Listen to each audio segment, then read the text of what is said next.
Hi everyone, welcome to my channel, or welcome back to my channel. I'm Amma Mama, and as you can see, I am not in my house like I normally am, and I don't know, maybe this is like not the best decision that I've ever made, but I was out of the house by myself and decided to try to film my update out here really quick because, like a slightly psychotic person, I am waiting for the library to open because if I go home, I won't get back out of the house today.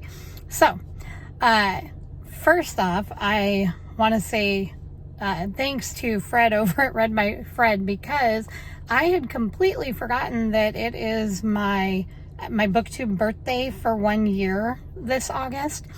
And so I looked back, and it was, I think, August 6th, 2023 that I'd posted my very first video. So I've been here for a year, and it's been great. So I just wanted to first off thank everyone who has joined me along the way, and for, you know, those people who have stuck around.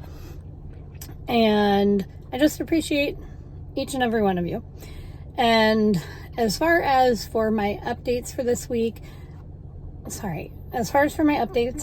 I did finally finish reading the Alfred Hitchcock Presents, and I really enjoyed it. I definitely gave that a 4-star. Most of the stories were super short, and so they didn't take too long to read, but I would just kind of, you know, again, read 1 or 2 each day.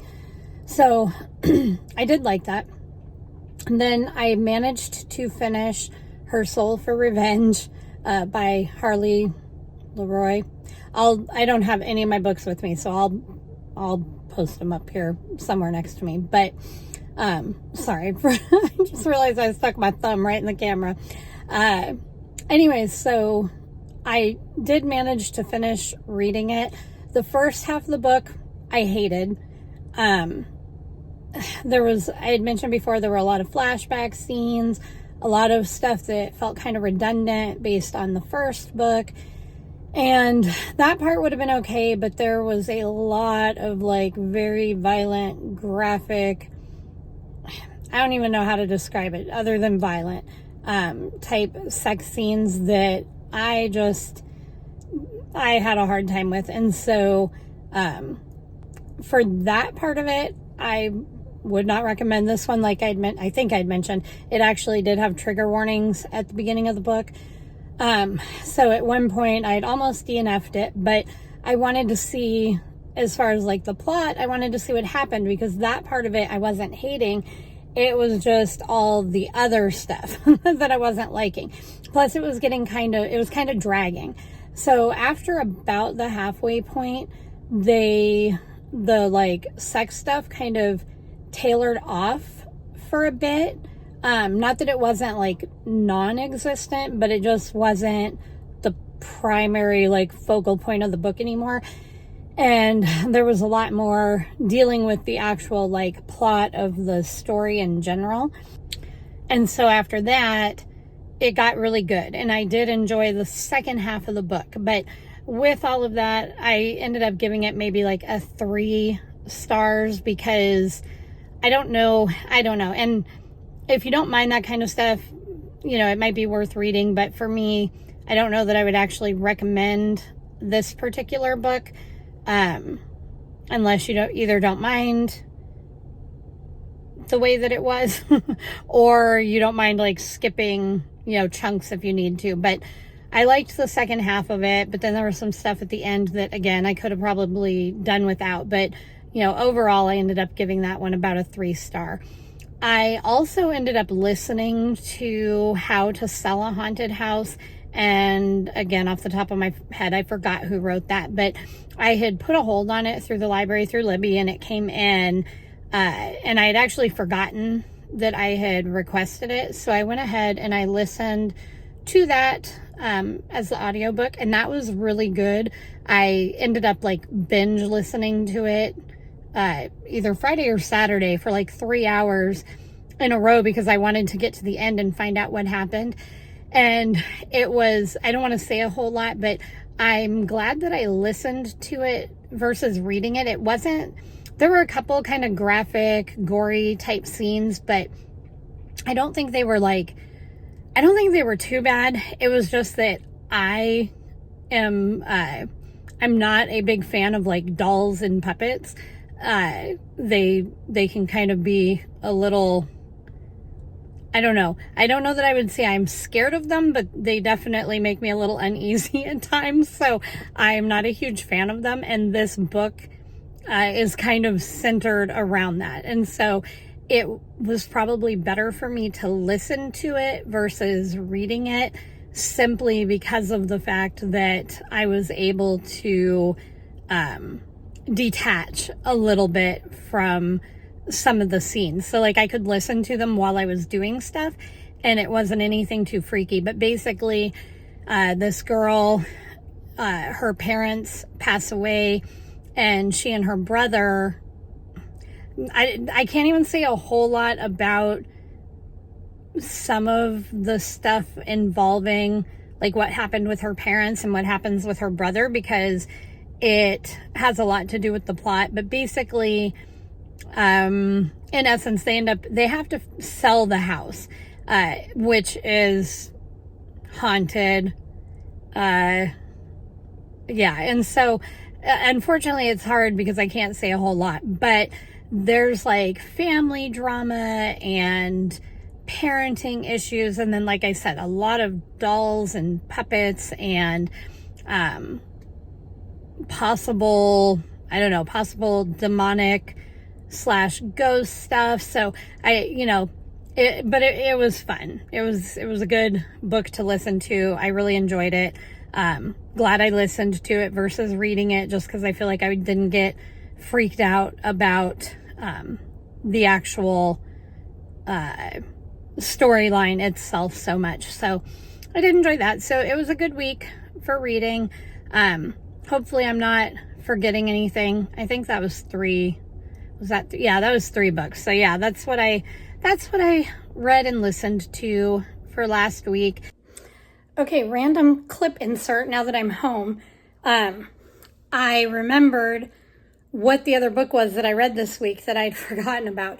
I read Summer Sisters by Judy Blume, and I wanted to say, so it was pretty good, but I ended up only giving it like a 3 stars because I just did. It was fine. It was a pretty good book. It just wasn't my favorite. I want to say that it reminded me of Firefly Lane that I read earlier this year. However, Firefly Lane came out after Summer Sisters, so maybe it's actually that Firefly Lane reminds me of Summer Sisters, but it was pretty good. There's 2 girls, Caitlin and Victoria, who goes by Vix, and they meet in the 6th grade. Caitlin is this kind of mysterious, almost exotic kind of girl who everyone wants to be friends with, whereas Caitlin is the kind of person who kind of fades into the background. And, I got that backwards.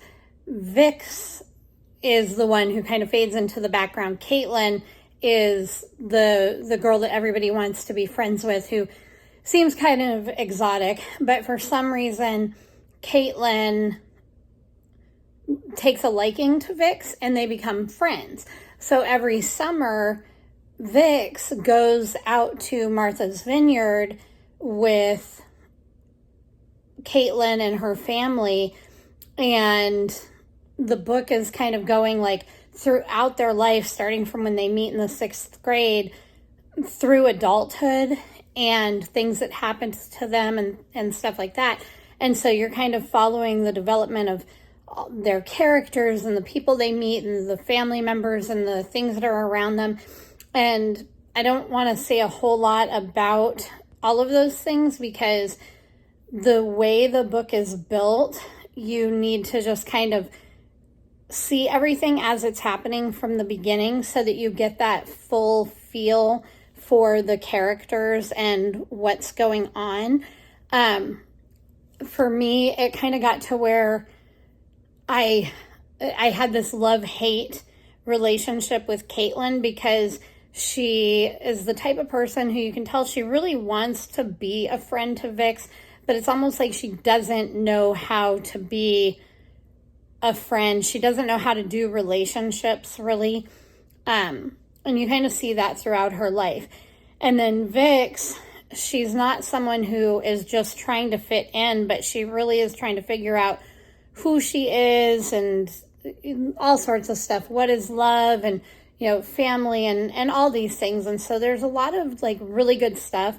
But I don't know, just something about the way the story was.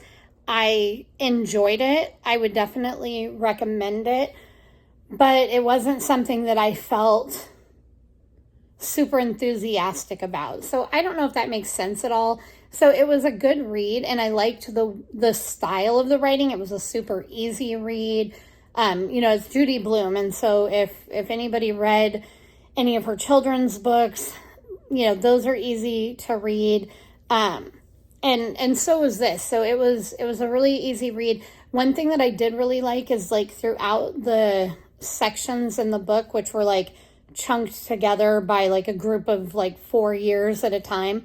What I did like is throughout the book, you would get a viewpoint from various other people. So not just Caitlin or Vix, but like other people in their lives, like parents and boyfriends and friends and things like that. I did like that a lot, because it gave you an idea of what these other people were thinking about both Caitlin and Vix and situations and stuff like that. So that was really good. And then what happened at the end was both expected and unexpected, which, again, without being able to say what happened, that, it is what it is. It's a paradox I can't really explain without giving away the ending of the book. It will make sense if you read it. So, because of that, again, it was one of those things that I kind of saw it coming, but maybe what happened wasn't exactly what I had expected, but it was close enough to that I was like, okay. So it didn't really give me any strong emotions, because I felt like, yep, that's about right. Like that's kind of what you would see.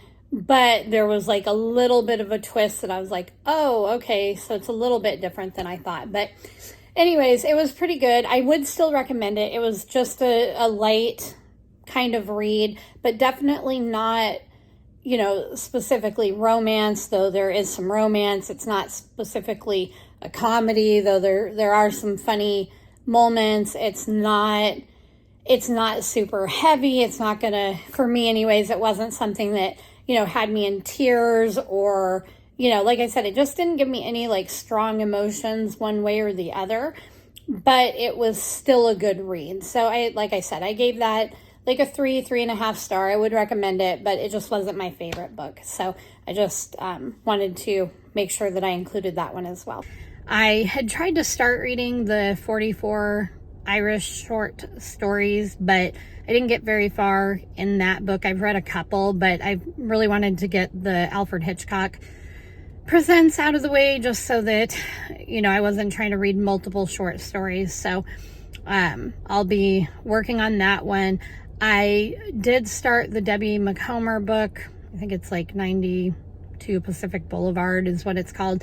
So I read a little bit of that. However, since I was out today and taking some time for myself, I wanted to read something that I had been looking forward to. So I actually just started reading Apprentice to the Villain, and it's really fun so far. So I'm glad that I am reading that today. So that is it for today. I just wanted to, kind of post a pretty short update today, but I hope you all are having a great week, and I will talk to you next time. Bye.